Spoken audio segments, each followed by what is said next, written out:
Feel the real fear with us. প্রিয় listeners, আসসালামু আলাইকুম। দেশ ও দেশের বাইরে যে যেখান থেকে আফনান দ্য হরর ওয়ার্ল্ডের আজকের হরর নাইট এপিসোডের ১৭তম আয়োজনের সাথে যুক্ত হয়েছেন বা পরবর্তীতে হবেন, সকলকে জানাচ্ছি শুভেচ্ছা ও ভালোবাসা। আশা করি সবাই ভালো আছেন, সুস্থ আছেন। প্রিয় লিসেনার্স, প্রতি শনিবার রাত 10:59 আমরা হরর নাইট এপিসোডটি নিয়ে হাজির হই। সাধারণত এই হরর নাইট এপিসোডের ঘটনাটি একটু দীর্ঘ হয়ে থাকে। অন্যান্য এপিসোডে ছোট ঘটনা, মাঝারি টাইপের ঘটনা, দীর্ঘ ঘটনা মিলিয়েই আমরা করে থাকি। তবে হরর নাইট এপিসোডটি আমরা একটু বড় ঘটনা দিয়ে উপস্থাপন করার চেষ্টা করি। তো আজকের যে ঘটনাটি আমরা আপনাদেরকে শেয়ার করতে যাচ্ছি, এই ঘটনাটিও বেশ বড় একটি ঘটনা বলতে হবে, এবং ঘটনাটির প্রতিটা পরতে পরতে রয়েছে টুইস্ট। আমি যখন ঘটনাটি পড়ি আমার কাছে খুবই অদ্ভুত লেগেছে। আশা করছি আপনাদের কাছেও ঘটনাটি অদ্ভুত লাগবে। আরও একটি ব্যাপার আপনাদেরকে বলতে চাই, এই ঘটনাটির শেষে আমি একজনের নাম বলবো। এই ব্যক্তির সাথে আপনাদের কেউ কেউ হয়তোবা দেখা করেছেন ভিন্নভাবে, অথবা এরপরে চাইলে, মানে এই ঘটনাটির পরে আপনারা যদি চান তার সাথে দেখা করতে পারবেন। আমি নাম বলে দিব, তাকে কোথায় পাওয়া যাবে সেটাও বলে দিব।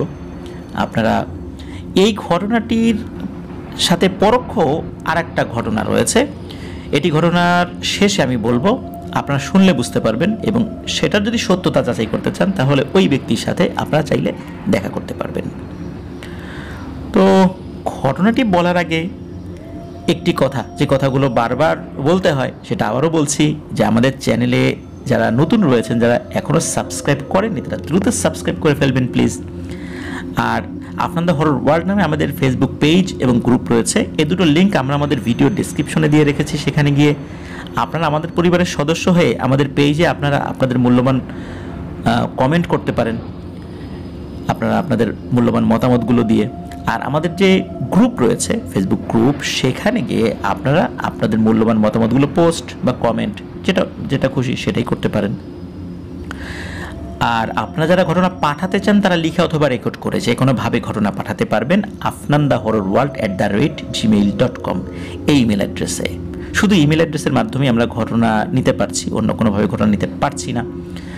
ইমেল অ্যাড্রেসের স্পেলিংটা হচ্ছে AFNANTHEHORRORWORLD afnandahorrorworld@gmail.com।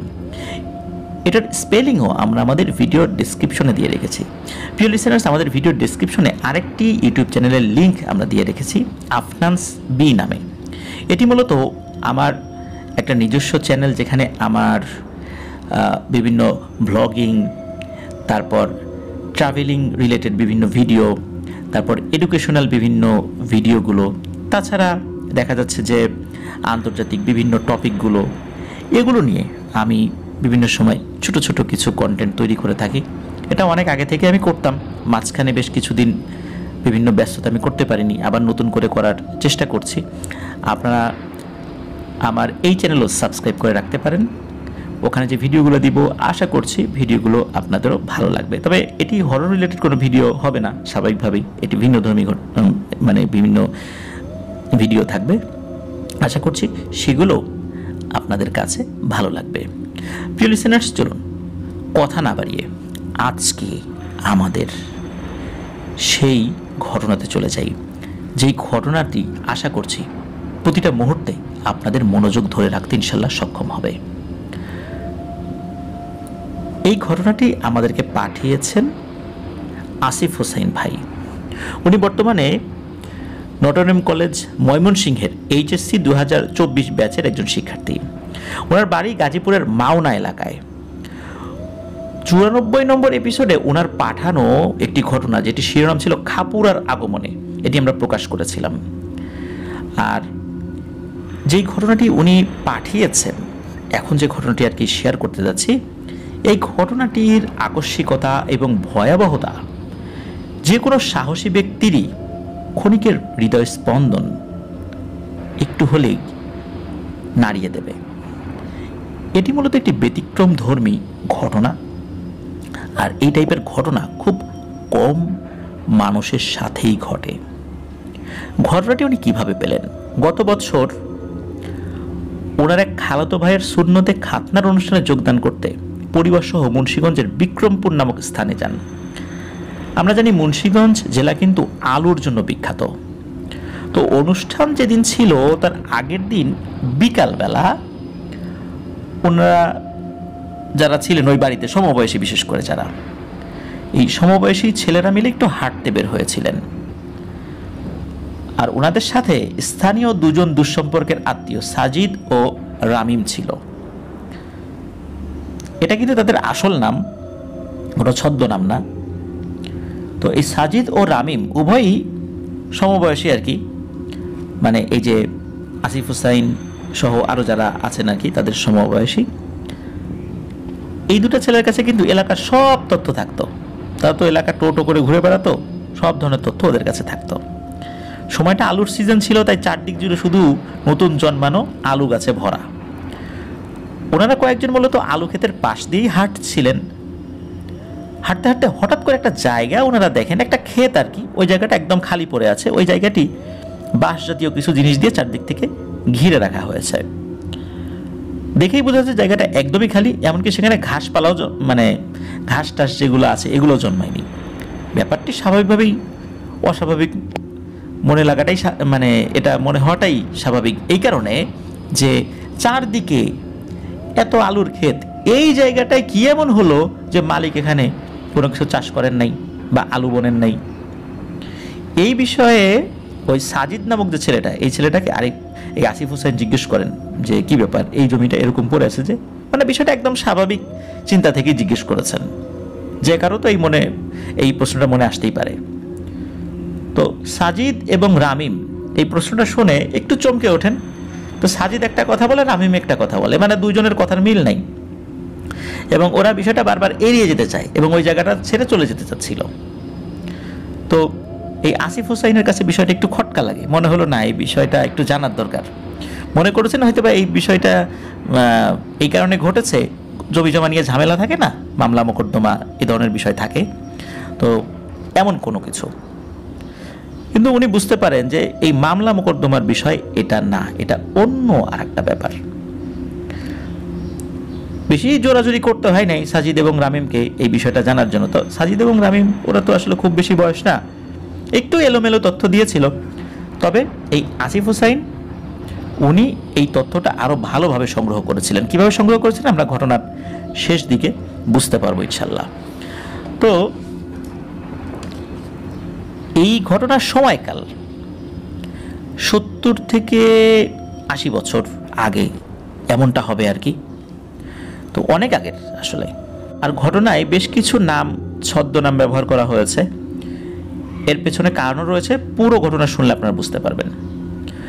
তো ঘটনাটি মূলত ওই মুন্সিগঞ্জের বিক্রমপুরেরই একটি গ্রামে ঘটেছিল। সঙ্গত কারণে ওই গ্রামের নামটি বলা যাচ্ছে না, আমরা ছদ্মনামও ইউজ করব না, কারণ গ্রামের নাম ছদ্মনাম কীভাবে ইউজ করব, তাই না? তো এই জন্য গ্রামের নামটি আমরা বলছি না। আজকে যেমন দেখা যায় ওই দিকটাতে আধুনিকতার ছোঁয়া লেগেছে, কিন্তু 70-80 বছর আগে এগুলো তো কল্পনাও করা যেত না। তো ওই এলাকায় আগে বসবাস করত রাজীব সর্দার আর তার পরিবার।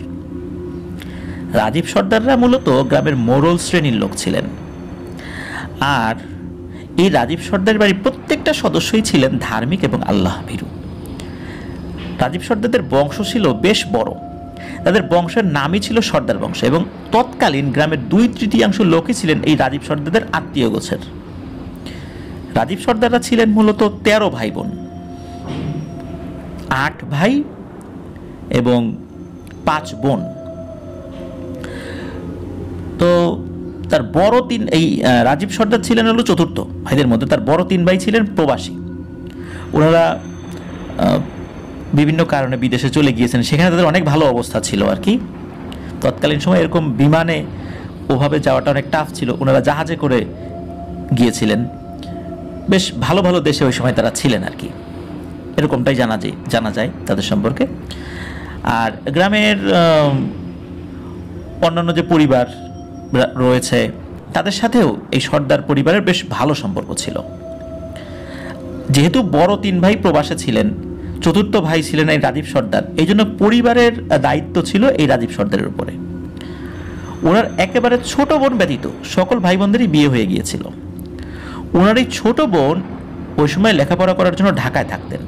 তৎকালীন মেয়েদের শিক্ষার প্রসার তো আজকের মতো ছিল না, তবে সর্দার পরিবারের যে ব্যাপারটা ছিল তারা অত্যন্ত সম্ভ্রান্ত এবং শিক্ষিত হওয়ার কারণে তাদের বাড়ির এই ছোট বোনটিকেও লেখাপড়া করার জন্য ঢাকাতে তাদের এক আত্মীয়র বাড়িতে পাঠিয়েছিলেন।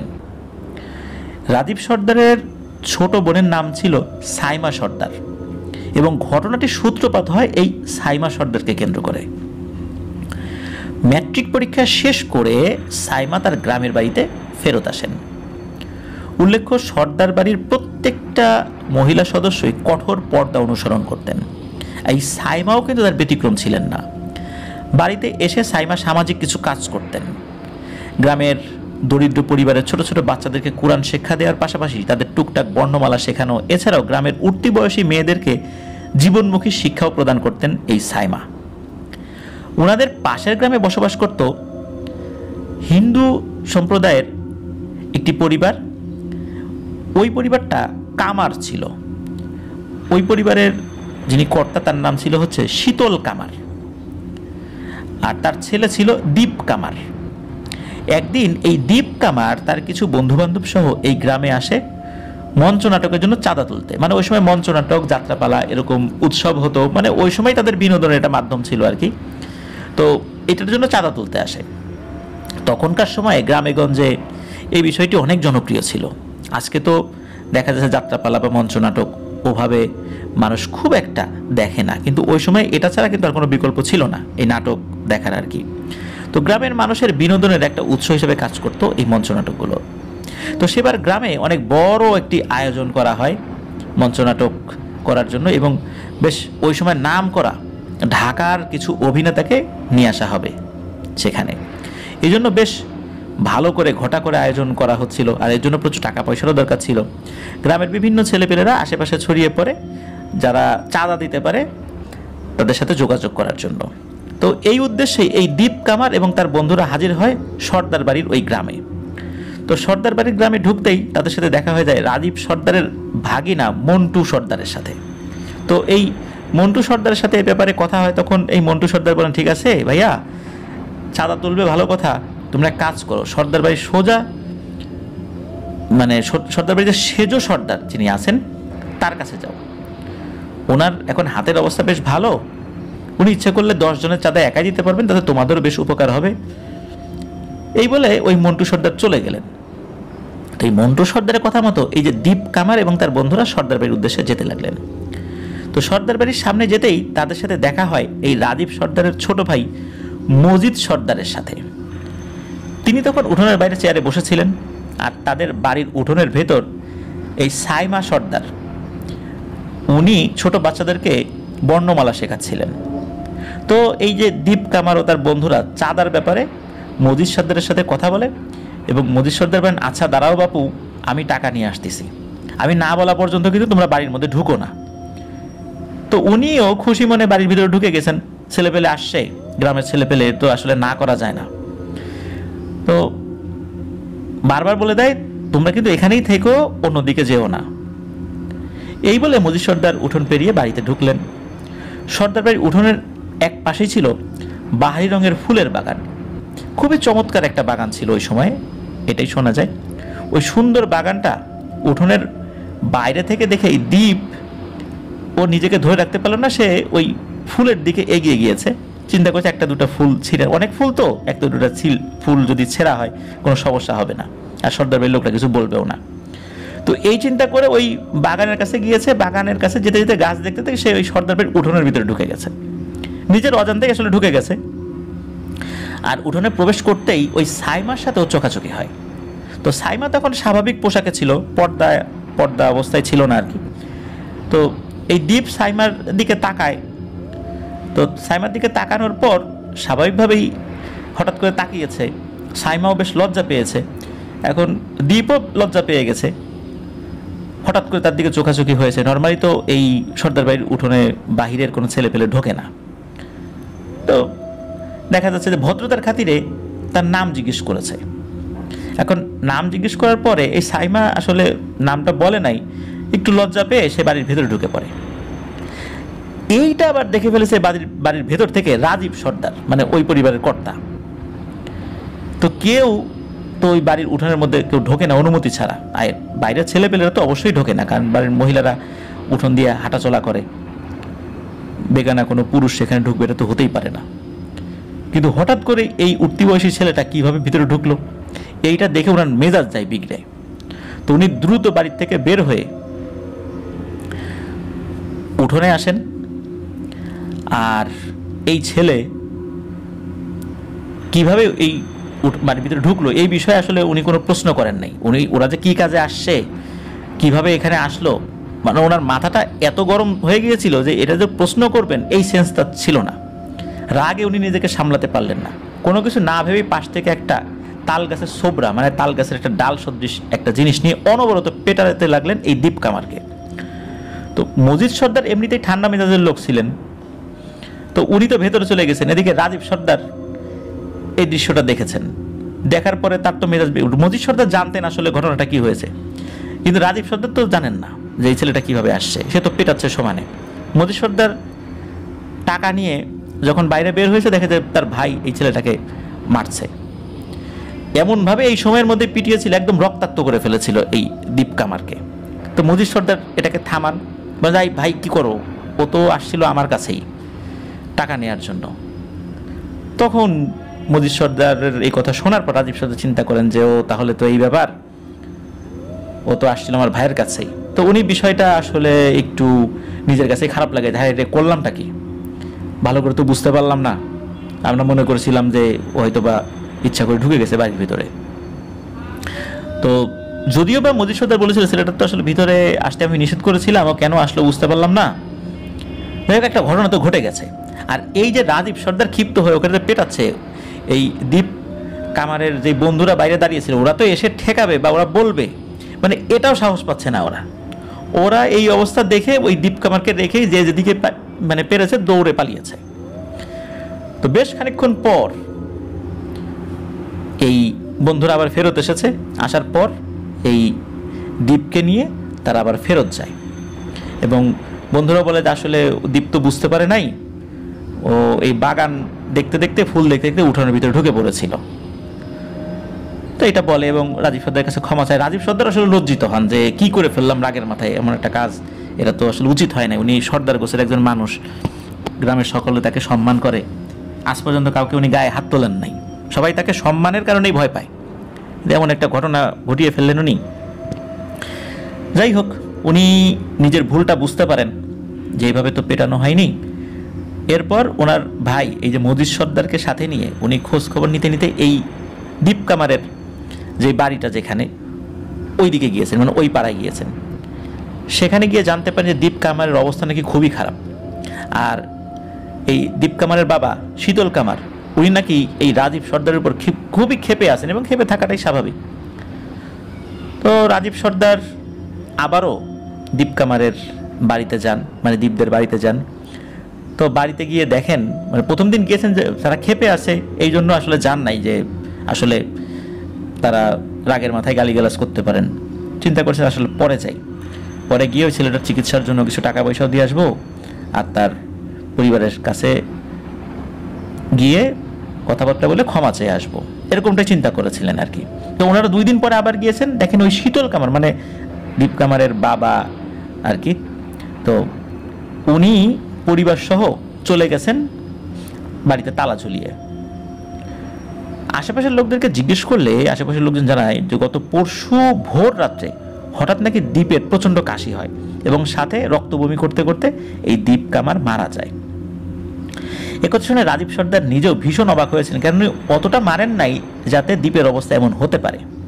তবে স্থানীয় লোকটা জানায় দীপের নাকি ছোটবেলা থেকে বিভিন্ন ধরনের অসুখ ছিল, বিভিন্ন অসুখে সে ভুগত, বিভিন্ন কবিরাজি ওষুধ সে খেত। এই মার খাওয়ার পর তার শরীরটা সায় দেয় না, এমনিতে সে দুর্বল। আর এই যে শীতল কামার ওনারা যে কোথায় চলে গেছেন লোকজন কেউ কিছু বলতে পারেন না। এরপর মন খারাপ করে রাজীব সর্দার মজিদ সর্দার বাড়িতে ফেরত আসেন। তো ঘটনার আকস্মিকতায় তিনি একদম হতভম্ব হয়ে গিয়েছিলেন। তিনি চিন্তা করছেন মেরে ফেলার উদ্দেশ্যতেও আসলে উনি এভাবে পেটান নাই। উনি কিছুটা বদমেজাজি ছিলেন, কিন্তু মিশুক প্রকৃতি ছিলেন। বদমেজাজি এই অর্থে যে অনেক সময় আমরা রেগে যাই, স্বাভাবিকভাবে রেগে যাই, উনি ওই রকমই ছিলেন আর কি। হঠাৎ করে ওনার দ্বারা এই ধরনের ঘটনা ঘটেছে, উনি লজ্জায় আসলে মানে মরে যাচ্ছিলেন এমন একটা অবস্থা। এরপর থেকে ওনার মধ্যে যেই ধরনের কর্কশ ভাবটা ছিল উনি সেটাকেও একদম রিমুভ করে ফেলেন কয়েকদিনের মধ্যেই, যে না আমি কখনো কারোর সাথে উদ্ধত ভয়েসে কোনো কথা বলবো না। এবং এরপর থেকে মানে অনুশোচনায় উনি এতটাই নমনীয় হয়ে গিয়েছিলেন যে খুব দরকার ছাড়া কারোর সাথে কথা বলতেন না। কেউ কথা বলতে আসলেই উনি অত্যন্ত নমনীয়ভাবে কথা বলতেন। উনি কিন্তু এরপরেও শীতল কামারের অনেক খোঁজ খবর নেওয়ার চেষ্টা করেছেন যে কোথায় গিয়েছিলেন, তারা কি আবার আসলো কি না। কিন্তু প্রত্যেকেই বলেছিল যে সে নাকি ভিটামাটি বিক্রি করে, অল্প মানে নামমাত্র মূল্যে ভিটামাটি বিক্রি করে কোথায় চলে গেছে কেউ জানে না। তবে যাওয়ার সময় নাকি আর্তনাদ করে বলে গেছে ভয়ানক একটা কথা, যে আমার একটা ছেলেরে মেরে ফেলছে ওই সর্দার, আমার আর আমার বউর এখন আর কোনো জানের মায়া নাই। এই কথাটা নাকি বলে গিয়েছিল। প্রিয় লিসেনার্স, এই কথাটা মনে রাখবেন যে আমার আর আমার বউয়ের এখন আর কোনো জানের মায়া নাই। তো যাই হোক, বেশ কিছুদিন পর আস্তে আস্তে সব কিছু স্বাভাবিক হতে থাকে। এই রাজীব সর্দারও ওই ছেলেটার মৃত্যুর দায়ের অনুশোচনা আস্তে আস্তে কাটিয়ে উঠতে লাগলেন, কিন্তু ওনার আচরণে যে পরিবর্তন এনেছিলেন ওইটা উনি অব্যাহত রেখেছিলেন। মূলত এই ঘটনার কিছুদিন পর থেকে শুরু হতে থাকে বেশ কিছু হাড় হিম করা ঘটনা, যেটা শুরু হয়েছিল সর্দার বাড়ির জামাল সর্দারের 9 বছর বয়সী মেয়ে শান্তার সাথে। একদিন এই শান্তা তার বান্ধবীদের সাথে তাদের বাড়ির পেছনের তাল গাছের পাশে লুকোচুরি খেলছিল। তো বন্ধুদের সাথে লুকাতে গিয়ে সে বাড়ির পেছনের ঝোপের ধারের বেল গাছটার তলায় বসে পড়ে। তো সন্ধ্যার একটু আগে তার বান্ধবীরা সবাই যে যার বাড়িতে ফেরত যায়, কিন্তু এই শান্তা আর ফেরে না। মাগরিবের আজানের পরেও যখন সে বাড়ি ফিরছিল না, তখন তার বাড়ির লোকজন তাকে খুঁজতে বেরিয়ে পড়ে। একসময় তারা তাল গাছটার কাছে যায়, ওখানে একটা তাল গাছ ছিল। খুঁজতে খুঁজতে এই বেল গাছের সাথে ওই তাল গাছটার সাথে লাগোয়া যে বেল গাছ, ওই বেল গাছের সাথে লাগোয়া আর একটা ঝোপ আছে, ওই ঝোপের মধ্যে যখন ওই কুপির আলো ফেলেছে, কুপির আলো ফেলতেই চিৎকার আর কান্নার শব্দ শোনা যাচ্ছে। কারণ ওই যখনই কুপির আলো ফেলেছে তখনই ভেতর থেকে চিৎকার আর কান্নার আওয়াজ, ওটা হলো শান্তার চিৎকার আর কান্নার আওয়াজ। তো ওর চিৎকার করা দেখে বুঝতে পারছে শান্তা খুব ভয় পেয়েছে। তখন ওই ঝোপের বাইরে থেকে ওরা শান্তাকে সান্ত্বনা দেয় যে মা তুমি বের হয়ে আসো, ভয়ের কিছু নাই, এই তো আমি, এই আমরা, এইভাবে বলে ওকে আস্তে আস্তে ওখান থেকে বের করে নিয়ে এসেছে। তো দেখা যায় ওর সারা শরীরে অজস্র কাটা ছেঁড়ার দাগ স্পষ্ট হয়ে আছে, আর ওর বাঁ হাতে ছিল 2 আঙ্গুলের হালকা এক আঁচড়ের চিহ্ন। শান্তা কিন্তু মারাত্মক ঘাবড়েছিল এবং ভয় পেয়েছিল।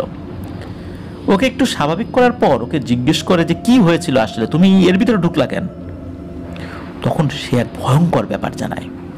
সে বলে সে লুকোতে গিয়ে এই বেল গাছের তলায় চুপটি করে বসেছিল। সে চিন্তা করেছিল যে তার বন্ধুরা তাকে খুঁজে বের করবে। তো অনেকক্ষণ হয়ে যায়, তাকে আর কেউ পাচ্ছে না।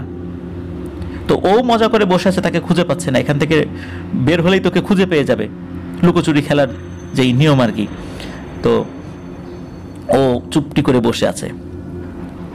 আসলে ওইদিকে কি হয়েছে, ওকে খুঁজতে খুঁজতে না পেয়ে তার বন্ধুরা মনে করেছে যে ও বাড়িতে চলে গেছে, এই জন্য তারা চলে যায়। সন্ধ্যা ঘনিয়ে আসছে, এমন সময় নাকি হঠাৎ ওই পাশের ঝোপ থেকে কেউ তাকে বিড়ালের মতো কণ্ঠে ডেকে ওঠে, এই শান্তা এদিকে আয়। তো ঝোপের মধ্যে থেকে এই রকমের একটা আওয়াজ যখনই এসেছে, সে তো চমকে উঠেছে যে কে আমাকে এইভাবে ডাকলো অদ্ভুত কণ্ঠে। তখন শান্তা যখন এদিকে তাকিয়েছে, সে দেখে 4 কি 5 বছর বয়সী একটা টেকো, মানে মাথার টাক, একটা বাচ্চা আকৃতির কিছু একটা তাকে ওই ঝোপের মধ্যে থেকে হাত দিয়ে ইশারা করে ডাকছে যে এই শান্তা এদিকে আয়। তো ওই ছেলেটার সমস্ত শরীর নাকি ছিল ধবধবে সাদা, পরনে একটা ছোট্ট হাফ প্যান্টের মতো ছিল। সে তার এক হাত বাড়িয়ে শান্তাকে ঝোপের দিকে ডাকছিল। তো শান্তা বাচ্চাটার হাতের দিকে তাকাতে লক্ষ্য করে তার হাতে কেবল দুটো আঙ্গুল, এবং আঙ্গুল দুটি অস্বাভাবিক রকমের লম্বা। এটা দেখে ভয়ের চোটে শান্তা ওখানেই দাঁড়িয়ে যায়। তখন মাগরিবের আজান দেয় এবং আজান দেওয়ার সাথে সাথে আকৃতিটি হাওয়ায় মিলিয়ে যায়। এটা দেখে শান্তা ক্ষণিকের জন্য স্তব্ধ হয়ে যায়। এরপরে কি হয়েছে শান্তা বলতে পারে না। পরে এই যে শান্তার বাড়ির লোকজন যখন ওই কুপির আলো নিয়ে ওইদিকে গিয়েছে এবং ডেকেছে, তখন শান্তার হুঁশ ফেরত আসে। তখন শান্তা কান্নাকাটি শুরু করে, চিৎকার শুরু করে। তো এই কথা শোনার পর শান্তার মা তো ভীষণ ভয় পায় এবং মেয়েকে বুকে জড়িয়ে ধরে, ছোট্ট একটা মেয়ে আদরের। তো বাড়ির লোকজন বলতে থাকে, আরে ও হয়তো শিয়াল কুকুর দেখে ভয় পাইছে অন্ধকারে। ওই রাত্রে এই পাশের মসজিদের ইমাম সাহেব এসে শান্তাকে ঝাড়ফুঁক করে দিয়ে যান। তো এই ঘটনার ঠিক 3 দিন পর সর্দার বাড়ির আরেক সদস্য, তার নাম হচ্ছে সাইফুল সর্দার। এই সাইফুল গরুর গাড়িতে করে মন্ডা মিঠাই নিয়ে বাড়ি ফেরত আসছিল। তো সর্দার বাড়ির ছোট বোন সাইমা ম্যাট্রিক পরীক্ষায় ভালো ফলাফল করায় গ্রামবাসী একটা আবদার ছিল এই রাজীব সর্দারের কাছে যে সাইমা তো পরীক্ষায় ভালো করেছে, আমরা তো খুব খুশি, ও বাচ্চাদেরকে লেখাপড়া করাচ্ছে গ্রামে এসে, তো যে ভালো ফলাফল করলো, আমাদের মিষ্টি কই। তো প্রত্যেকটা গ্রামবাসীকেই মিষ্টি খাওয়াবেন এই নিয়ত করেছিলেন রাজীব সর্দার। ওই চিন্তা করেই এই সাইফুল সর্দারকে উনি পাঠিয়েছিলেন যে মিষ্টি নিয়ে আসো, অনেক মিষ্টি হবে তো এই জন্য গরুর গাড়িতে করে নিয়ে আসতে হবে। তো ওইভাবেই মন্ডা মিঠাই আনা হচ্ছিল আর কি। তো সন্ধ্যার খানিক আগে সাইফুল মিষ্টি নিয়ে রওনা দিয়েছিল। তো গরুর গাড়িতে সে একাই ছিল, মানে সে নিজেই গরুর গাড়ি চালাচ্ছিল আর কি। চলতে চলতে হঠাৎ তার চোখ পড়ে পুকুরের কিনারার তেঁতুল গাছের দিকটায়। সাইফুল দেখতে পায় তেঁতুল গাছের সরু ডালে দুটো বাচ্চা আকৃতির কিছু একটা দেখা যাচ্ছে। তো এত সরু ডালে সাধারণত কোনো পাখিও বসতে পারবে না, সেই জায়গায় দুটো বাচ্চা বসে আছে। এটা দেখে সে ভীষণ ভয় পায়। বাড়ি এসে সবাইকে এই ব্যাপারটা জানায়। তবে সাইফুল মজা করছে ভেবে বাড়ির লোকজন একথা শুনে তেমন একটা কর্ণপাত করে না। ঠিক এর পরদিন রাতে ঘটে এক মর্মান্তিক ঘটনা। রাত আনুমানিক 1টা কি 2টো হবে, মানে 12টার পর এতটুকু বলা যায়। তো রাজীব সর্দারের স্ত্রী কোনো একটা কারণে দরজা খুলে বাইরে চলে যেতে থাকে। উল্লেখ্য উনি তখন গর্ভবতী ছিলেন। তো স্ত্রীকে এত রাতে বের হতে দেখে রাজীব সর্দার ওনার স্ত্রীকে জিজ্ঞেস করেন, এই এত রাতে যাও কই? ওনার স্ত্রী কোনো কথার উত্তর না দিয়ে বের হয়ে যেতে লাগলেন। রাতটা ছিল পূর্ণিমার রাত। বাড়ি থেকে বের হয়ে রাজীব সর্দার স্ত্রী বাড়ির পেছনের বেল গাছের ঝোপের ধারে গিয়ে 2 হাত সামনের দিকে প্রসারিত করে বিড়বিড় করে কিছু বলছিলেন। দূর থেকে রাজীব সর্দার ওনার স্ত্রী এই গতিবিধি ফলো করছিলেন। উনি মনে করছেন হয়তো বা ওয়াশরুমে যাচ্ছে। তো এটা দেখে রাজীব সর্দার ওনার স্ত্রীর কাছে যাচ্ছিলেন আস্তে আস্তে, যে সে করেটা কি এত রাতের বেলা।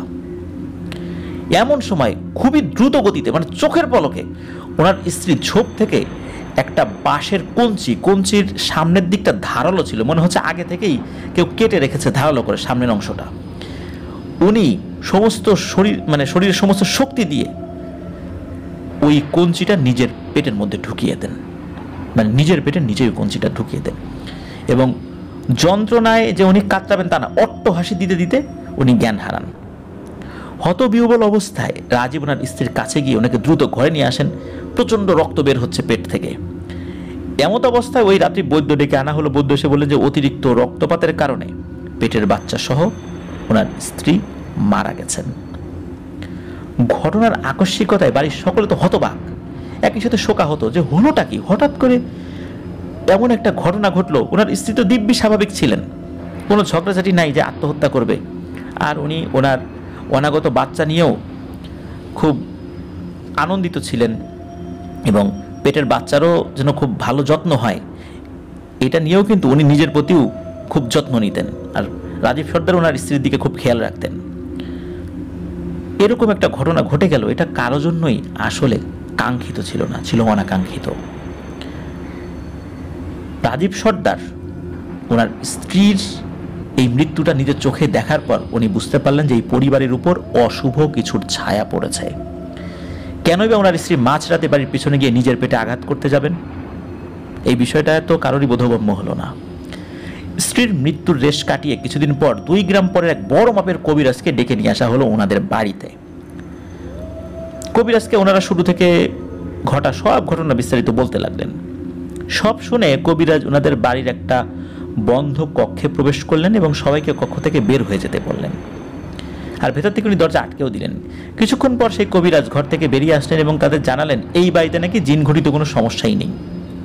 তিনি যেই সমস্ত দোয়া দুরুদ জানতেন যাতে যাতে করে টুকিটাকি সমস্যার সমাধান করা যায়, তো সেই অনুযায়ী উনি কিছু আমল করেন। উনি বলেন এই গ্রামের আশেপাশেও যদি কোনো বদজিন থেকে থাকতো, তবে উনি যে আমল করেছেন এই ঘরে ঢুকে, তাহলে ওই বদজিন এখানে এসে ধরা দিতে বাধ্য হতো। কিন্তু উনি নাকি এই ধরনের কোনো কিছুর অস্তিত্ব টের পান নাই। ফলে উনি বুঝতে পারেন যে এই বাড়িতে কোনো বদজিনের নজর নেই। এরপরে উনি ওই ঝোপের ধারে গেলেন এবং ঝোপ পরিষ্কার করিয়েও তেমন কিছুর সন্ধান পেলেন না। তবে উনি ঝোপের মধ্যে 3টি মেটে ইঁদুর মরে পড়ে থাকতে দেখেছিলেন। তবে যাওয়ার সময় কবিরাজ তাদের বাড়ি বন্ধ করে দিয়ে যান এবং বাড়ির লোকদের কিছু আমল শিখিয়ে দিয়ে যান।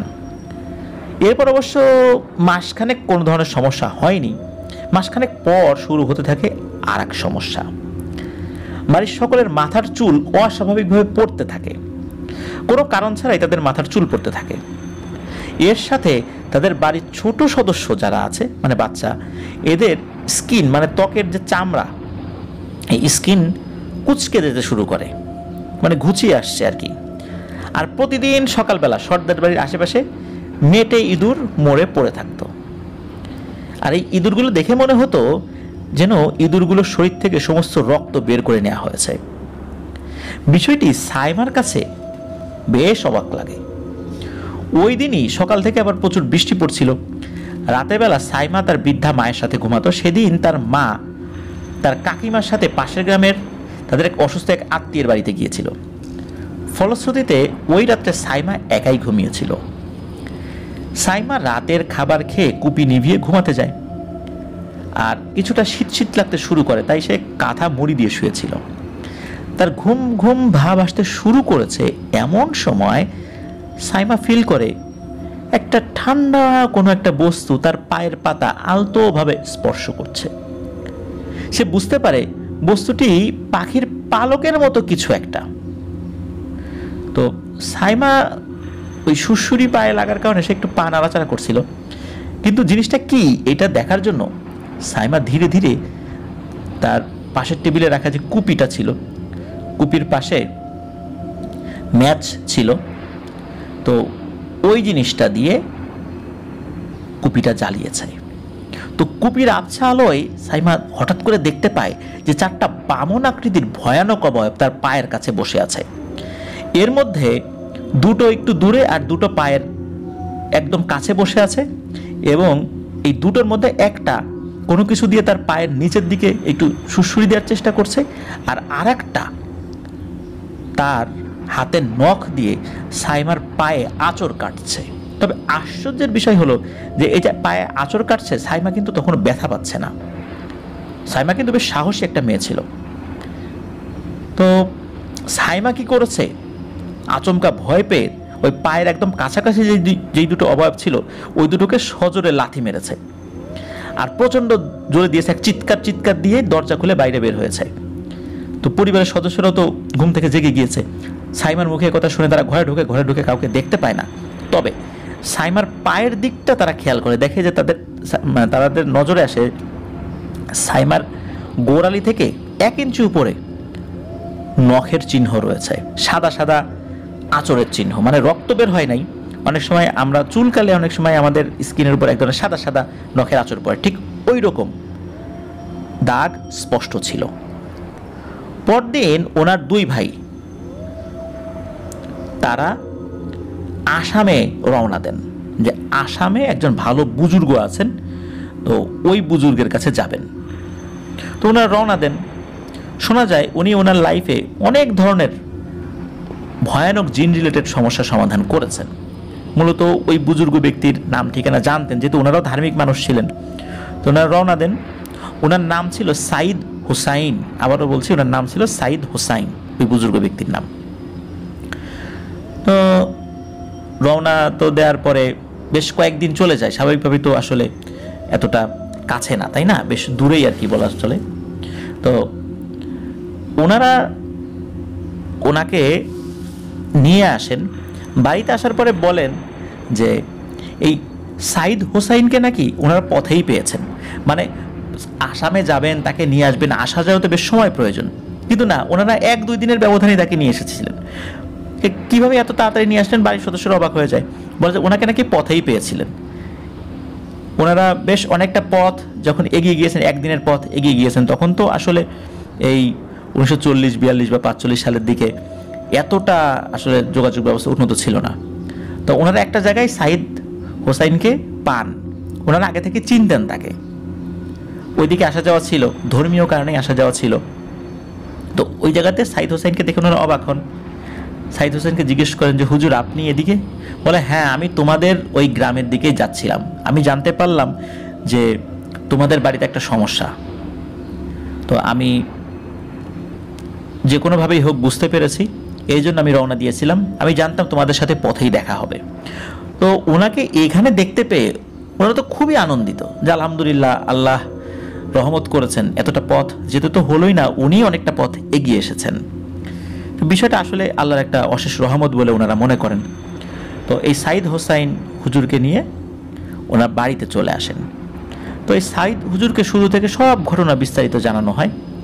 তো পূর্বের যিনি কবিরাজ, উনি বাড়ি বন্ধ করার পরও কেন এমনটা হচ্ছে এটা সাইদ হুজুরকে জিজ্ঞেস করলেন। সব শুনে এই সাইদ হুজুর প্রথমে বাড়ির পেছনের ঝোপের কাছে গিয়ে কিছু একটা দেখে খুব অবাক হন। উনি বলেন যে এই ঝোপটা পরিষ্কার করো। তো ওই সর্দার বাড়ির বিভিন্ন যারা লোক ছিলেন, যারা কাজ করতেন, তারা অল্প সময়ের মধ্যে ঝোপঝাড়টা পরিষ্কার করে ফেলে এবং উনি একটা নির্দিষ্ট জায়গা দেখান, বলেন যে এই জায়গাটায় কোদাল চালাও, কোদাল দিয়ে মাটি খোঁড়ো। তো ওই জায়গাটায় মাটি খোঁড়ার পর বাঁশের কঞ্চি দ্বারা আবৃত কিছু একটা দেখা যাচ্ছিল। তো কঞ্চিগুলো সরাতেই উপস্থিত সকলের আত্মা শুকিয়ে যায়। এমনকি সাইদ হুজুরও খুব অবাক দৃষ্টিতে সেদিকটায় তাকিয়েছিলেন। হারিকেনের আলোতে উপস্থিত সকলে দেখতে পান ওই জায়গায় একটা পুতুল এবং একটা বাচ্চা। এটা কি মানুষের বাচ্চার মাথা নাকি কোনো একটা প্রাণীর বাচ্চার মাথা, ওই অবস্থাতে ভালো করে বোঝা যাচ্ছিল না। পরবর্তীতে বোঝা যায় এটা একটা সদ্য জন্ম নেওয়া শূকরের বাচ্চা। এই শূকরের বাচ্চার মাথা ছিল, এটা আধা পচা অবস্থায় ওটা পড়ে আছে। আর সাথে যে পুতুলটা ছিল, ওই পুতুলের সমস্ত শরীর শত শত সূচ দ্বারা আবৃত ছিল, মানে শরীরে শত শত সূচ গাঁথা ছিল। আর সবচেয়ে ভয়ানক ব্যাপার হচ্ছে কিছু সংখ্যক সূচের গোড়ার দিকে ছোট ছোট কাগজের টুকরোয় অজানা ভাষায় বেশ কিছু লেখা ছিল। তো এসব দেখে ওই সাইদ হুজুর বলেন যে একটা পুটলিতে ওই খুলি সহ এই পুতুলটা ঢুকিয়ে ফেলো। তো এটা ঢোকানো হয় এবং উনি যে কাজটি করেন, একটি স্থানে গোল বৃত্ত এঁকে তাতে কিছুক্ষণ বসে অজানা ভাষায় বিড়বিড় করতে লাগলেন সাইদ হুজুর। এবং উনি যেটা পড়ছিলেন এটা কোরআনের কোনো কিছু ছিল না বা অ্যারাবিক কোনো ওয়ার্ড ছিল না, এটা বুঝতে পারেন ওই পরিবারের সদস্যরা। কারণ হচ্ছে যে ওনারাও তো ধার্মিক ছিলেন, কোরআন পড়তে পারতেন, আরবি শব্দ যদি উচ্চারিত হতো বুঝতে পারতেন। কিন্তু সাইদ হুজুর উনি এত বড় একজন বুজুর্গ হওয়ার পরও কেন এ ধরনের অজানা ভাষায় বিড়বিড় করছেন, দুর্বোধ্য ভাষা উচ্চারণ করছেন, এটা ওই পরিবারের সদস্যদের আসলে বোধগম্য হয় না। তারপরে ওনারা চিন্তা করলেন যে উনি ওনার মতো করে রিচুয়াল করছেন, করুক না, সমস্যা সলভ হলেই হলো। এর কিছুক্ষণ পর সাইদ হুজুর উঠে সকলের উদ্দেশ্যে বলতে লাগলেন, আপনাদের পুরো পরিবারের উপর শয়তানের অশুভ ছায়া পড়েছে। আমার এতদিনের কর্মজীবনে এমনটা কখনো হতে দেখিনি। আমার পালিত জিনদের কেউই এই গ্রামের ত্রিসীমানায় ঢুকতে পারছে না। বিষয়টি পর্যবেক্ষণ করতে আমাকে এখন আপনাদের পাশের গ্রামের মসজিদের ইমাম সাহেবের সাথে কথা বলতে হবে এবং বাকি রাতটুকু আমি মসজিদেই থাকবো। একথা বলে উনি রাতের বেলাতেই বাড়ির চারপাশে 4টি খুঁটি গেড়ে দিলেন এবং বললেন আজকে রাত্রে যেন কেউ এই বাসা থেকে একা বের না হয় আর কেউ যেন রাত্রে একা না ঘুমায়। বাচ্চাদেরকে উনি দেখে শুনে রাখতে বলে একই এলাকার মসজিদের উদ্দেশ্যে রওনা হলেন। বাড়ির কয়েকজন বললেন আপনাকে এগিয়ে দিয়ে আসি। তখন হুজুর বলেন না, এগিয়ে দিতে হবে না, আপনার বাড়িতেই থাকেন, আমি চিনে নেব। এই বলে সাইদ হুজুর বেরিয়ে গেলেন। ওই রাতে সর্দার বাড়ির সবাই একসাথেই ছিলেন আর হুজুরের কথা মতো কেউ বাসা থেকে অকারণে বের হন নাই। পরদিন এশার নামাজের পর হুজুর আসেন তাদের বাড়িতে। এসে তিনি বর্ণনা করতে থাকেন এতদিন যাবৎ তাদের সাথে ঘটে যাওয়া সমস্ত ঘটনা। হুজুর যেভাবে বলেছিলেন সেই ভাষাটা এরকম ছিল যে আপনাদের আশঙ্কাই ঠিক, আপনাদের উপর এক প্রাচীন পদ্ধতিতে অতি নিকৃষ্টভাবে কালো জাদু করা হয়েছে। আর এই ধরনের কালো জাদু খুবই বিরল। এই কালো জাদু করতে প্রায় 40 ধরনের পাখির শরীর থেকে বিভিন্ন অঙ্গ প্রত্যঙ্গ নেওয়া হয়েছে, আর শূকরের সদ্য জন্মানো বাচ্চার মাথা নেওয়া হয়েছে, আর এক বিশেষ প্রাণীর পোড়ানো হাড়গোড়ের ছাই সহ আরও অনেক নাপাক বস্তু দিয়ে এই কালো জাদু করা হয়েছে। আর এটি করানো হয়েছে এক ইরানি তান্ত্রিকের দ্বারা। আর এই কালো জাদু করিয়েছে এই শীতল কামার। শীতল কামার তার একমাত্র ছেলের মৃত্যুতে এতটাই ক্রোধান্বিত ছিলেন যে সে তার এবং তার স্ত্রীর আত্মা শয়তানের কাছে বিক্রি করে দিয়েছিল। আর এতে সাহায্য করেছিল ওই ইরানি তান্ত্রিক। ওই ইরানি তান্ত্রিকের সাহায্যে এক ভয়ানক জাদু সম্রাট জিন ও তার 9 জন বামন সাগরেদকে ডেকে এনেছে এই এলাকায়। একটি পুতুলের মধ্যে শতাধিক সূচ গেথে তাতে বাড়ির 14 জন সদস্যদের নাম ফার্সি ভাষায় লিখে তা তান্ত্রিকের এক জিন দ্বারা আপনাদের বাড়ির ওই ঝোপের মধ্যে মাটিতে পুঁতে রেখে আসে। এই জিনটি অত্যন্ত ধূর্ত প্রকৃতির বদ জিন এবং এই জিন নিজেও মূলত খুব কঠিন কঠিন কালো জাদুর চর্চা করে। তান্ত্রিক এই জিনের সাথে কথা বলেছে এবং এই জিন নাকি বলেছে দ্বীপের মৃত্যুর 90 দিনের মাথায় এই সর্দার বাড়ির সকল পুরুষ সদস্যকে নাকি সে হত্যা করবে, শুধু রাজীব সর্দার ছাড়া। রাজীব সর্দারকে নাকি সে তাদের দেশে নিয়ে গিয়ে জীবন্ত পুড়িয়ে হত্যা করবে। তো এই কালো জাদুর খরচ যোগান করতেই মূলত এই শীতল কামার তার সহায় সম্পত্তি ভিটামাটি সবকিছু বিক্রি করে চলে গিয়েছিল আর কি। এখন নাকি সে ভারতের ত্রিপুরায় কোনো একটা জায়গায় আছে। তিনি আরো বলেন, আজ দ্বীপের মৃত্যুর 87তম দিন, আর ঠিক 3 দিন পর তার প্রতিশ্রুতি মতো জাদু সম্রাট এই জিনটি এই গ্রামে প্রবেশ করবে।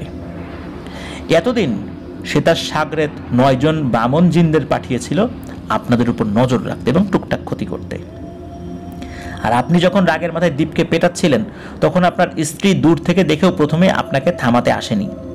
এ কারণেই মূলত ওই বামন জিনদের একজন আপনার মৃত শাশুড়ির সুরত ধরে রাতের বেলাটাকে ডেকে নিয়ে যায় ওই ঝোপের কাছে, তারপর তার উপর আসর করে এবং আপনার স্ত্রীকে সম্মোহিত করে ফেলে, যার ফলে আপনার স্ত্রী নিজেকে নিজে আঘাত করে মেরে ফেলে। এখন তাদের নজর আপনাদের ছোট বোন সাইমার উপর, কেননা ওর সাথে কথা বলতে গিয়েই মূলত দ্বীপ আপনার হাতে মার খায়। আর ওই জিনটি যদি একবার এই গ্রামে প্রবেশ করতে পারে তাহলে ওকে আটকানোর ক্ষমতা এখানে কারোরই নেই।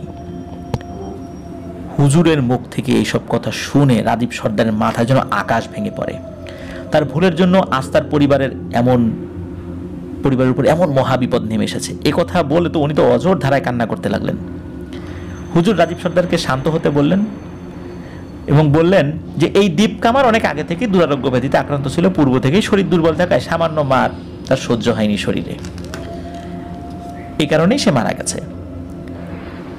এখন এই অভিশাপ থেকে মুক্তির কি উপায় হুজুর? এই কথা যখন হুজুরকে জিজ্ঞেস করেছেন তখন হুজুর কিছুক্ষণ মাথা নিচু করে থাকেন, পরবর্তীতে নরম কণ্ঠে বলে ওঠেন, ঘটনার সূত্রপাত যখন ঘটেছে তখন যদি কিছু করা যেত তবে এই জিনটিকে গ্রামে প্রবেশ করা থেকে আটকানো যেত। এতদিন এসে আশেপাশের সকল বদজিনদেরকে একত্র করে এক বিশাল সৈন্যবাহিনী তৈরি করেছে। এই গ্রামের সীমানা পেরোলেই এখন ওই জিনেরা আপনাদের বাড়ির লোকদের বিরাট ক্ষতি করবে। তাই এখন আমাদের কারোর হাতেই কিছু করার নেই সর্দার সাহেব। এখন এই জাদু ঠেকানোর সামর্থ্য আমাদের ধরা ছোঁয়ার বাহিরে। আমি কিছুক্ষণ আগে এই গ্রামটিকে চারদিক থেকে বন্ধ করে দিয়েছি, আপাতত তারা আপনাদের কোনো ক্ষতি করতে পারবে না। তবে এখন কিছুদিন আর আপনারা কেউ বাসার থেকে বাইরে বের হবেন না। আর এই ব্যাপারে ওই ইমাম সাহেবের সাথেও আপাতত কথা বলার দরকার নেই। কোন ইমাম সাহেব? যেই ইমাম সাহেবের সাথে উনি রাতের বেলা কথা বলবেন বলে ওনার বাড়ি থেকে বেরিয়েছিলেন, সেই ইমাম সাহেব। তো এই কথা এই সাইদ হুজুর ওনাদেরকে বলেন। তবে একথাও বলেন যে 90তম দিনে এই জিন যদি কাউকে কিছু নাও করে তবে রাজীব সর্দারকে নাকি এই জিন তাদের দেশে নিয়ে জীবন্ত আগুনে পুড়িয়ে মারবেই, এটা বলে যান। একথা বলে হুজুর কিছুক্ষণ চুপ থেকে তাদের থেকে বিদায় নেন, বলেন যে আমি আমার দেশে ফেরত যাই, আমার আর কিছু করণীয় নাই। একথা বলে উনি ওখান থেকে রওনা দেন। ওনাকে কিছু পথ খরচ দেওয়ার কথা বললেও উনি সেটা নেন নাই। যাই হোক, উনি তো রওনা দিয়ে চলে যান। উনি আসলে কোনো সমস্যার সমাধান করতে পারলেন না, বরং ভয়ানক কিছু ব্যাপার ওনাদেরকে শুনিয়ে গেলেন। এতে করে পরিবারের সদস্য আরও ভেঙে পড়েন। তো রাজীব সর্দার সহ পরিবারের সদস্যদের মাথায় মানে আকাশ ভেঙে পড়ে। সকলে তো দুশ্চিন্তায় দিশেহারা হয়ে যায়। বাড়ির কারো ঘুম নেই, খাওয়া দাওয়া নেই। সবাই পুরো দস্তুর আল্লাহকে স্মরণ করতে থাকেন। একথা গ্রামে জানাজানি হয়। সর্দার বাড়ি গ্রামটা যেন নীরবতায় থমকে যায়। আর দ্বীপের মৃত্যুর 90তম দিনে এই নীরবতার অন্তিম অধ্যায়ের সূত্রপাত ঘটে। 90তম দিনে সারাদিন তেমন কোনো সমস্যা হয় না। তবে রাতে এশার নামাজের পর বাইরে থেকে কারো ডাকাডাকির শব্দে এই রাজীব সর্দার দুই ভাই বাইরে বেরিয়ে আসেন। তারা দেখতে পান তাদের মসজিদে যে ইমাম সাহেব তাদের উঠোনে দাঁড়িয়ে আছেন। তিনিও দুই ভাইকে বলেন, এই রাজীব সর্দার কোথায়? তাড়াতাড়ি ওনাকে ডেকে আনেন। ওই জিনটাকে আটকানোর একটা উপায় জানা গেছে। আজকে 90তম দিন, আজকেই এই কাজটা করতে হবে, তা না হলে কিন্তু হবে না। তাড়াতাড়ি ওনাকে এখন আমার সাথে পাশের গ্রামে যেতে হবে। তো ঘরের ভেতর থেকে কথা শুনে ধর্মর করতে করতে রাজীব সর্দার ঘর থেকে বেরিয়ে আসেন। তিনি ইমাম সাহেবের সাথে যাবেন, এমন সময় তার ওই দুই ভাইও সাথে যেতে চাইলে সে হুজুর বলেন, না, আর কেউ না, ওনাকে একা যেতে হবে। কেউ সঙ্গে গেলে সমূহ বিপদ হতে পারে। তবে ইমাম সাহেব এই রাজীব সর্দারকে নিয়ে যাওয়ার পর বেশ খানিকক্ষণ পর এই দুই ভাইও তাদের পিছু নেয় চুপি চুপি। সে রাত পেরিয়ে যায়। রাজীব সর্দার কেন বেরিয়েছিল ওই সাইদ হুজুরের নিষেধ অমান্য করে? কারণ যখন কোনো মানুষ বিপদে পড়ে, যখন কোনো মানুষ সমুদ্রে ডুবে যেতে চায় বা ডুবে যাওয়ার উপক্রম হয়, তখন কিন্তু খড়কুটো ধরেও মানুষ বাঁচতে চায়। মূলত এই কারণেই ইমাম সাহেবের উপর ভরসা করে উনি বের হয়েছিলেন। তো সেই রাত পেরিয়ে যায়। তবে ওই দুই ভাই, এমনকি রাজীব সর্দার, এই তিনজনের কেউই বাড়িতে ফেরত আসে নাই। পরদিন সকাল হয়ে যায়। গ্রামের অনেকেই তখন তিনজনকে খুঁজতে থাকেন। তারা সমস্ত গ্রাম তন্ন তন্ন করে খুঁজেও কারোরই সন্ধান পান না। সেই ইমাম সাহেবের সন্ধানে গেলে তারা জানতে পারেন ইমাম সাহেব নাকি তার অসুস্থ মাকে দেখতে তাদের গ্রামের বাড়ি গিয়েছেন 2 দিন হলো। তাহলে গত রাতে রাজীব সর্দারকে বাসা থেকে ডেকে নিয়ে গেল কে? আর সঙ্গে সঙ্গে সেই সাইদ হুজুরকে এই ব্যাপারে জানানোর জন্য ওই সর্দার বাড়ি থেকে লোক পাঠানো হয়। আর লোক পাঠানোর পর উন্মোচিত হয় এক ভয়ানক ব্যাপার। মূলত ওনারা তো গিয়েছেন সেখানে, ওদিকে ইমাম সাহেব যিনি, উনি তো আবার ফেরত এসেছেন গ্রামে।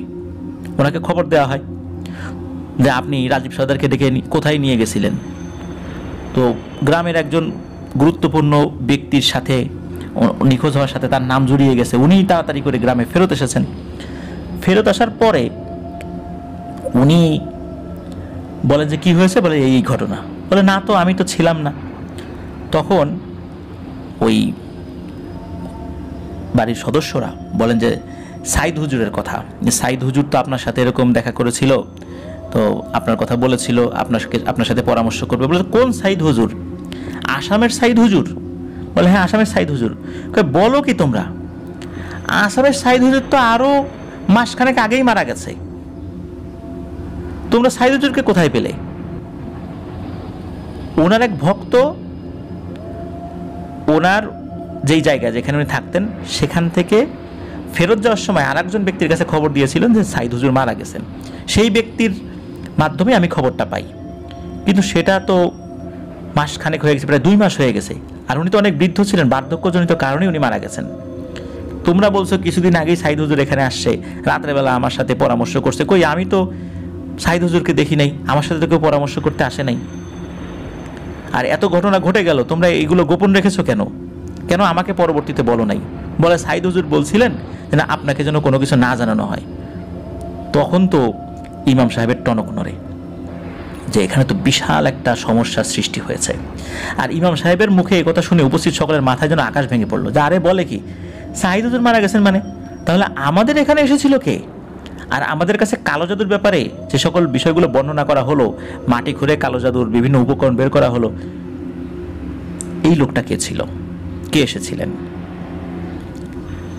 এই ঘটনা ইমাম সাহেব যখন বিস্তারিত জানেন, তখন উন্মোচিত হলো পুরো ঘটনার আসল রহস্য। উনি একটা দিন শুধু সময় নিয়েছিলেন, এরপরে উনি ভয়ানক কিছু সত্য কথা তুলে ধরেন। তো উনি বলেন যে আমি আসলে আমার আম্মাকে দেখতে পাশের গ্রামে যাইনি। আমি মূলত গিয়েছিলাম পাশের গ্রামের পুরনো আম গাছের বাগানের গাছের চূড়ায় থাকা আমার ওস্তাদ জিন হুজুরের কাছে। উনি অত্যন্ত পরহেজগার একজন জিন। আমি বিভিন্ন সময় তার কাছে দোয়া নিতে যাই, বিভিন্ন ধরনের সমস্যার বিষয়ে তাকে বলি, তো উনি আমাকে বিভিন্ন সময় পরামর্শ দেন, কিন্তু এই বিষয়টা আমি এতদিন কাউকে বলিনি।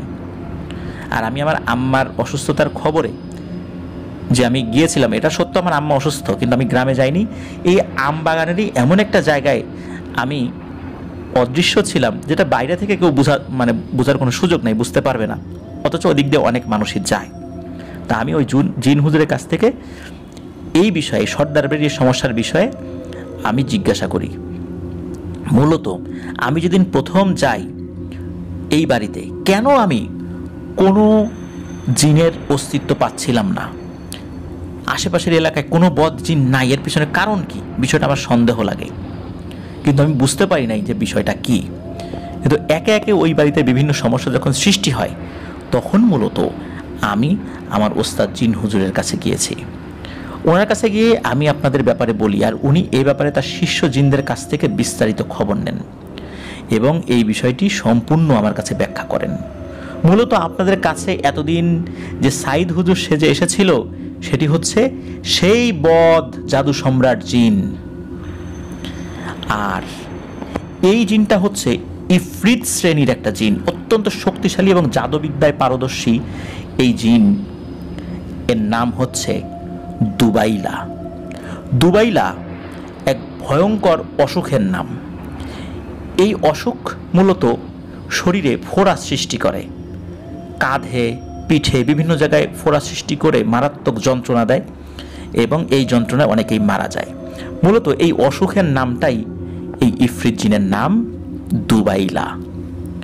এরা খুব ভয়ানক এবং কালো জাদুর বিষয়ে খুব পারদর্শী। এই জিনটি অত্যন্ত ধূর্ত প্রকৃতির। সে যে কোনো সময় যে কোনো মানুষের সুরত ধরতে পারে এবং তাদের কণ্ঠ হুবহু নকল করতে পারে। আর দিনের বেলাতেও এরা মানুষকে ধোঁকা দিতে পারে, মূলত অন্য মানুষের সুরত ধরে। আর সে সাইদ হুজুরের সুরত ধরে পথিমধ্যেই আপনাদের সাথে দেখা দিয়েছিল।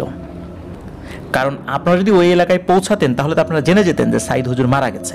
মূলত সে ওই সুরত ধরে এই পরিবারের সদস্যরা যখন গিয়েছিল সাইদ হুজুরের খোঁজে, তখন প্রতিমধ্যে তাদের সাথে দেখা করে এখানে চলে আসে।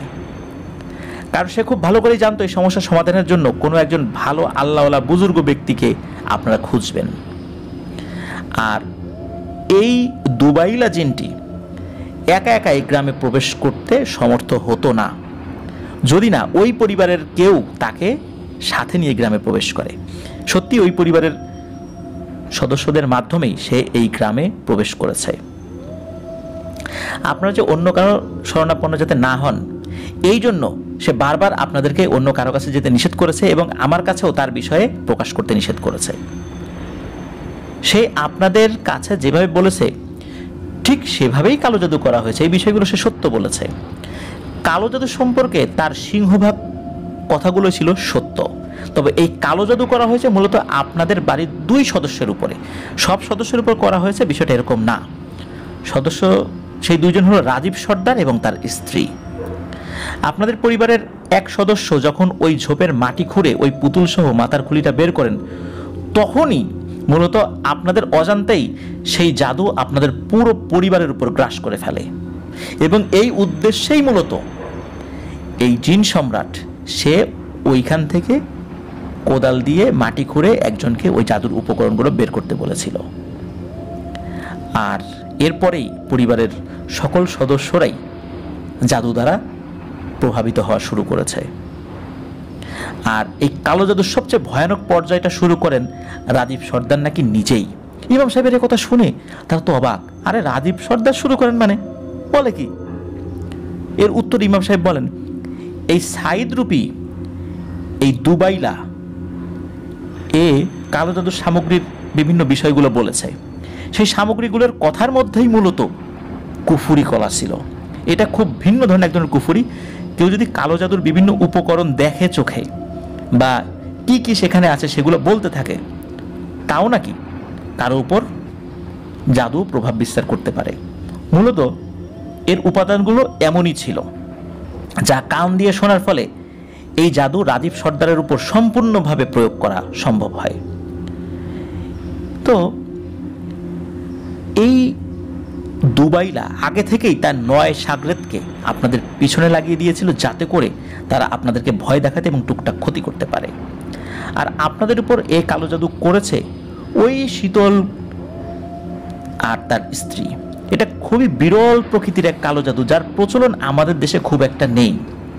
এতে যে যে জিনিসগুলো ব্যবহার করা হয়েছে তা কোনো মানুষের পক্ষে করা সম্ভব নয়, কারণ 40 ধরনের পাখির অঙ্গ প্রত্যঙ্গ, 40 প্রজাতির পাখি এবং 40 প্রজাতির পাখির অঙ্গ প্রত্যঙ্গ, কোনো পাখির মাথা, কোনো পাখির চোখ, কোনো পাখির ঠোঁট, কোনো পাখির লেজ, কোনো পাখির শরীরের ভিতরের অংশ, এরকম 40 ধরনের অংশ 40 প্রজাতির পাখি থেকে সংগ্রহ করা হয়েছে।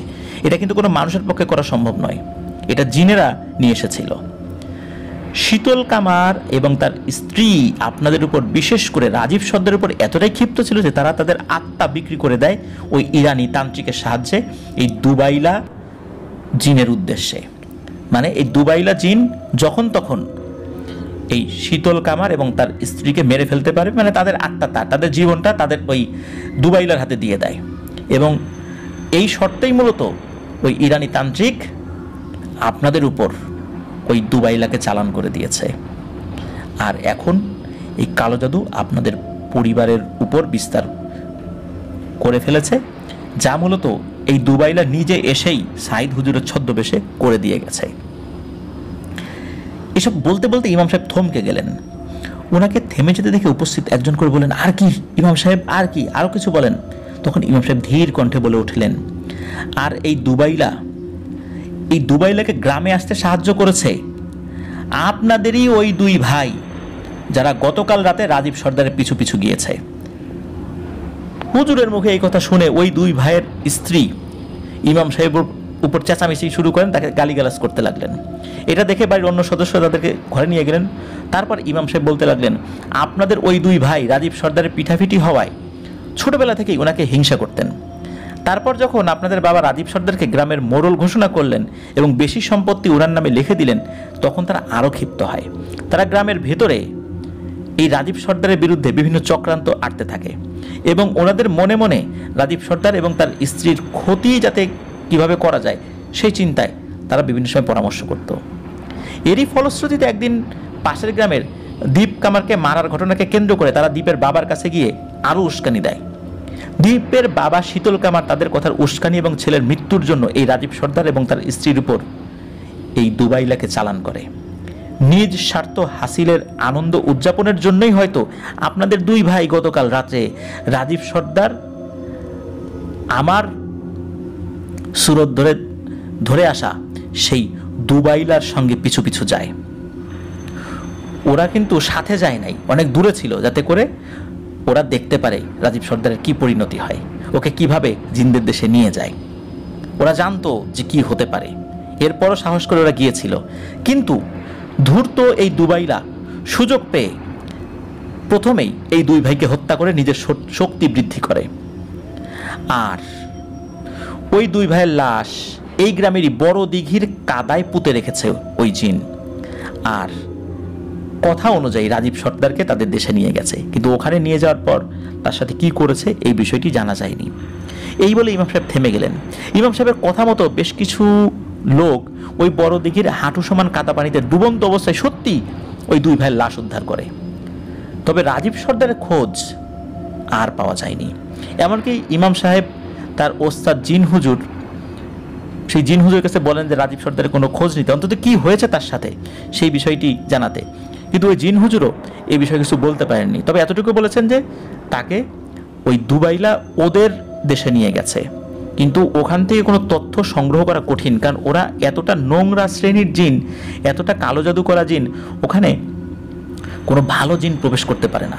চতুর্দিকে জাদুর বন্ধনী দেয়া, ওখানে যাওয়ার সাথে সাথে ভালো জিনেরা আটকে যাবে। শুধু ভালো জিন না, খারাপ জিনেরাও আটকে যাবে। খারাপ জিনেরা আটকে যাওয়ার পর ওদেরকে ছাড়িয়ে নেয় অন্য জিনেরাই। ছাড়িয়ে নেওয়ার পর ওদেরকে জিজ্ঞাসাবাদ করে কেন এখানে এসেছে। যদি তাদেরকে উত্তর দিয়ে খুশি করতে পারে তাহলে ছেড়ে দেয়, বা যেই কাজে এসেছে সেই কাজটা করতে দেয়। আর যদি খুশি করতে না পারে তাহলে জিনদেরকে হত্যা করে। এই জন্যই মূলত কেউ ওই এলাকায় যেতে পারে না। আর রাজীব সর্দারকে কি করা হয়েছে, এই জন্য এই সমস্ত কারণে কোনো তথ্য নেওয়া সম্ভব হয়নি। তো যাই হোক, এ কথা শোনার পর স্বজন হারানোর বেদনা, গ্লানি উপস্থিত সদস্যদের হৃদয়ে আঘাত হানে। অঝরে অনেকেই কান্নাকাটি করতে থাকে। এসব দেখে ইমাম সাহেব তখনকার মতো সকলকে সান্ত্বনা দিয়ে ওখান থেকে চলে যায়। তবে সেদিন মাগরিবের নামাজের পর পুনরায় সর্দার বাড়ির সদস্যদের সাথে উনি দেখা করতে আসেন।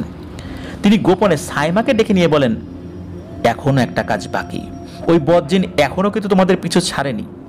আমার ওস্তাদ জিন হুজুরের সাথে ওই বদজিনের 2 বামন সাগরেদের কথা হয়, এবং তোমাদেরকে ওই ঝোপের যে জমিটুকু যেটা আছে, যেখানে কালো জাদু করার জন্য বিভিন্ন জিনিস ঘিরে রাখা হয়েছিল, ওই জিনেরা ওইখানে থাকার জন্য সময় চেয়েছে এবং সতর্ক করে বলেছে কেউ যেন সামনের 40 দিন ওই জায়গাটাতে না আসে।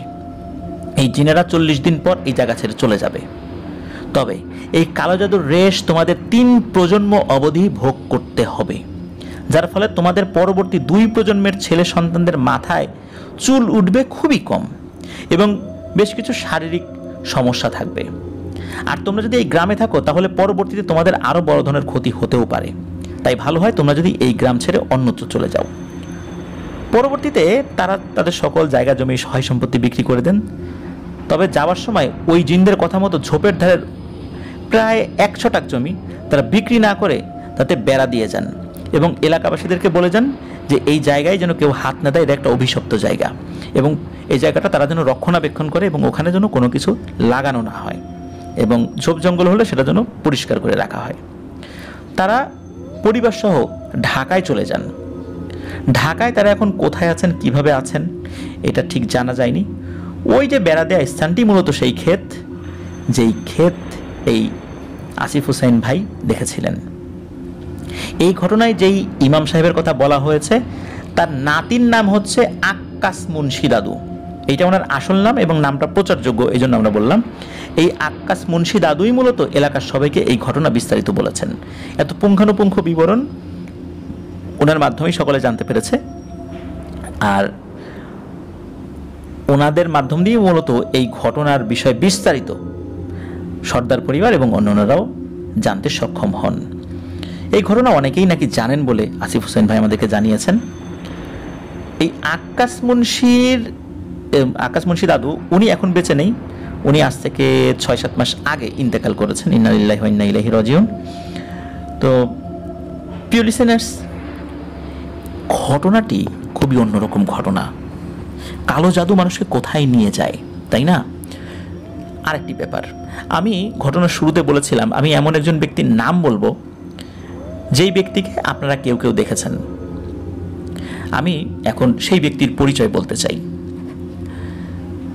1 বছর আগে আমি এবং আমাদের মডারেটর সৌমিত্র রয় আমরা চাংখারপুল একটা কাজে গিয়েছিলাম। আমার একটা কাজ ছিল, তো চাংখারপুলে একটা জায়গায় দাঁড়িয়ে আছি। হঠাৎ করে বেশ স্বাস্থ্যবান একজন হুজুর গোছের মানুষ আমাদের দিকে এগিয়ে আসেন এবং আমার সাথে হাত মিলান এবং পরিচিত হন। ওনার নাম হচ্ছে হাবিব। ঢাকার বিখ্যাত মামুন বিরিয়ানির অন্যতম কর্ণধার তিনি। আপনারা অনেকেই মামুন বিরিয়ানি আপনারা খেয়েছেন, আমি নিজেও অনেকবার খেয়েছি। তো উনি ওইখানে আমাদেরকে আপ্যায়ন করেন, যদিও বা ওই সময়ে খাওয়ার মতো অবস্থা আমাদের ছিল না, তারপর লাচ্ছি বা এই টাইপের জিনিস খাওয়ান। উনি একটি বিষয় বলেছিলেন আমাকে এবং সৌমিত্র রায়কে। সেই বিষয়টি হলো উনি কিন্তু 5 ওয়াক্ত নামাজ পড়েন, সকালবেলা সূরা ইয়াসিন পড়েন মাগরিবের পর, সূরা ওয়াকিয়া পড়েন, এশার নামাজের পর সূরা মুলক পড়েন এবং প্রতি ওয়াক্ত নামাজের পর শরীর বন্ধ করার জন্য যে দোয়া দুরূদগুলো আছে সেগুলো উনি পাঠ করেন। হঠাৎ করে একটি ছবি উনি দেখেন মোবাইলের স্ক্রিনে। এই ছবিটি দেখার সাথে সাথে ওনার উপর জিনের প্রভাব সৃষ্টি হয়। এই ছবিটি উনি যখন দেখেছেন হঠাৎ করে এমন প্রভাব ওনার সৃষ্টি হয়েছিল যে উনি মারাত্মক অসুস্থ হয়ে যান, কিন্তু এই অসুস্থতার কারণ উনি ধরতে পারছিলেন না।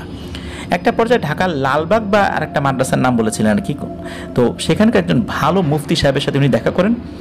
হুজুর তাকে দেখা মাত্রই বলে ওঠেন যে আরে হাবিব, তুমি তো জিনগ্রস্ত, জিন দ্বারা প্রভাবিত হয়ে আছো।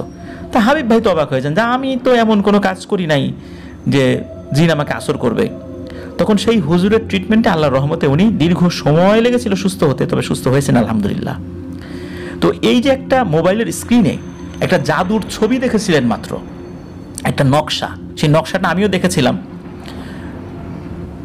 এই নকশাটা দেখার সাথে সাথে উনি জিন দ্বারা প্রভাবিত হয়েছিলেন। আপনারা যদি এই হাবিব ভাইয়ের কাছ থেকে ওনার এই ঘটনাটা শুনতে চান, উনি বর্তমানে মামুন বিরিয়ানির বনশ্রী শাখায় বসেন। উনি বনশ্রী শাখায় আমাদের মডারেটর প্যানেলকেও দাওয়াত করেছিলেন, আমাকেও দাওয়াত করেছিলেন, আমি গিয়েছিলাম সেখানে। অত্যন্ত ভালো একজন মানুষ। আপনার বনশ্রী শাখায় এই হাবিব ভাইকে দেখতে পাবেন। তো ওনার কাছে যদি এই বিষয়টা বলেন যে ভাই আপনি এরকম একটা ছবি দেখা মাধ্যমে মোবাইল স্ক্রিনে একটা ছবি দেখেছেন, জাস্ট একটা ইমেজ, এটা দেখে এই ধরনের একটা সমস্যা হয়েছিল, তখন আপনারা এই বিষয়টা সত্যতা নিশ্চিত করতে পারবেন। কেন আমি হাবিব ভাইয়ের প্রসঙ্গটা বললাম, দেখুন এই যে দুবাইলা, এই দুবাইলা যখন মাটি খুঁড়ে জিনিসটা বের করে সাথে সাথে কিন্তু ওই পরিবারের সদস্যরাও জাদুগ্রস্ত হয়ে যায়।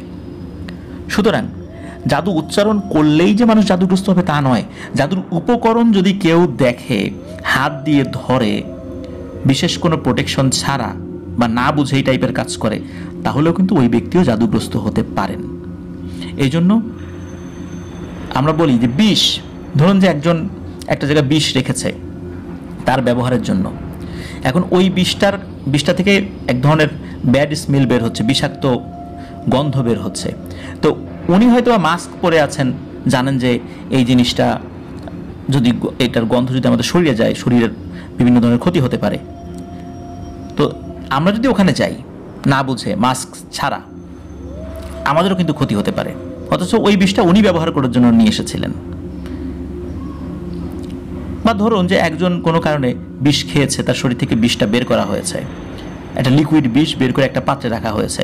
এখন ওই বিষের যদি আবার আরেকজন খায়, তাহলে উনিও কিন্তু বিষক্রিয়ায় আক্রান্ত হবেন। একজন খাওয়ার পর ওটা থেকে যে আর কেউ আক্রান্ত হবেন না এমনটা বলা যায় না। যদি আমরা ভুল করে সেটা নাড়াচাড়া করি বা অন্য কোনোভাবে ইউজ করার চেষ্টা করি, তাহলে আমরাও আক্রান্ত হতে পারি। তো এই যে ব্যাপারটা, যে ওখানে উপস্থিত থাকার পর অনেকেই সেটাতে আক্রান্ত হয়ে গেলেন, এই বিষয়টা খুবই অদ্ভুত। এই বিষয়টি আমি হাবিব ভাইয়ের ওই কথাটার সাথে মিলিয়েছি যে হাবিব ভাই কীভাবে একটা ছবি দেখার সাথে সাথে জিন দ্বারা প্রভাবিত হয়ে গেলেন। তো এইটার সাথে ওই জিনিসটা মিলে যায়। এই কারণেই আমি আপনাদেরকে হাবিব ভাইয়ের কথাটা বললাম। আশা করছি হাবিব ভাইয়ের সাথে যাদের পরিচয় আছে, মামুন বিরিয়ানির হাবিব ভাই, তো তার সাথে দেখা হলে আপনারা এই বিষয়টা বলতে পারবেন এবং বলতে পারেন যে আফনান ভাই এই বিষয়টা একটি এপিসোডে বলেছে এবং আপনাকে জিজ্ঞেস করতে বলেছে। উনি খুব ভালোভাবেই আপনাদেরকে এই বিষয়টা ব্যাখ্যা করবেন ইনশাল্লাহ। প্রিয় লিসেনার্স, আজকের এপিসোডের একদম শেষ দিকে চলে এসেছি। ধন্যবাদ আসিফ হোসাইন ভাইকে, চমৎকার একটি ঘটনা আমাদেরকে উপহার দিয়েছেন, অত্যন্ত শিক্ষামূলক একটি ঘটনা। আশা করছি ঘটনাটি আপনাদের সকলের কাছে ভালো লেগেছে, আমার কাছেও ভালো লেগেছে। প্রিয় লিসেনার্স, ভালো লাগলে আমাদের চ্যানেল সাবস্ক্রাইব করতে কিন্তু ভুলবেন না। আর অবশ্যই আমাদের এই ভিডিওর লাইক বাটনটাও প্রেস করে দিবেন। আর আমার আরও একটি ইউটিউব চ্যানেল আফনান্স বি, যার লিঙ্ক এই ভিডিও ডিসক্রিপশনে দেওয়া রয়েছে, সেখানে গিয়ে ওই চ্যানেলটা সাবস্ক্রাইব করতে পারেন বিভিন্ন ছোট ছোট কন্টেন্টগুলো দেখার জন্য। আশা করছি সেই কন্টেন্টগুলো আপনাদের ভালো লাগবে, তবে সেগুলো ভয়ের কোনো কন্টেন্ট নয়। আমার ব্যক্তিগত উপলব্ধি, আমার বিভিন্ন এডুকেশনাল কন্টেন্ট, আমার ব্লগিং, ট্রাভেলিং, এগুলো নিয়েই করা আর কি। প্রিয় লিসেনার্স, আমার জন্য দোয়া করবেন, আমার পরিবারের জন্য দোয়া করবেন, আপনাদের জন্য দোয়া রইল, আপনাদের পরিবারের প্রত্যেকের জন্য দোয়া রইল। মহান আল্লাহ সুবহানাহু ওয়া তাআলা আমাদেরকে ভালো রাখুন, সুস্থ রাখুন, নিরাপদে রাখুন, আফনান দ্য হল ওয়ার্ল্ডের সাথে রাখুন।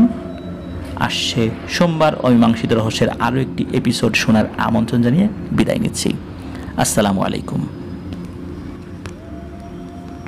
প্রিয় লিসেনার্স, আসসালামু আলাইকুম।